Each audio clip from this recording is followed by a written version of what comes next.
New research this morning finds a single gene may be critical to lowering your heart attack risk. Two medical studies identified a gene mutation that affects triglycerides, one of the main indicators of heart health. Our Dr. David Agus is in Los Angeles. Doctor, good morning. Good morning, Charlie. Tell us more about what these studies tell us. Well, for the last 30 years, the way we've treated heart disease is by lowering LDL, which we had called the bad cholesterol.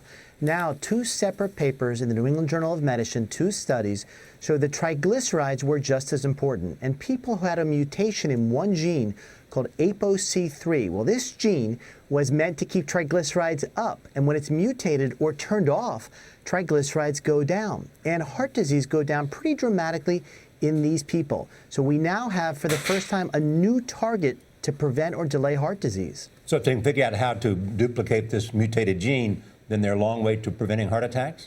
No question about it. There's actually a drug now in development that hits this gene and turns it off, and it lowers triglycerides in patients. We've yet to see whether it prevents heart attacks, but there's certainly a lot of hope. This is fascinating, Doctor, because we know that heart attacks are the leading killer in the United States. We currently have statins, which help, but there hasn't been a new drug for decades, right?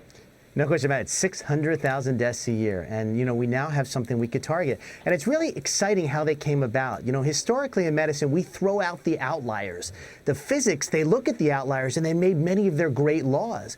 Well, there was a group of Amish that had very low triglycerides and low heart disease. And in fact, when they would eat a milkshake, their triglycerides wouldn't go up. And it was originally shown in these people, this particular gene. And now we know the exact mechanism and we can target it. All right. Thank you so much, Dr. David Agus.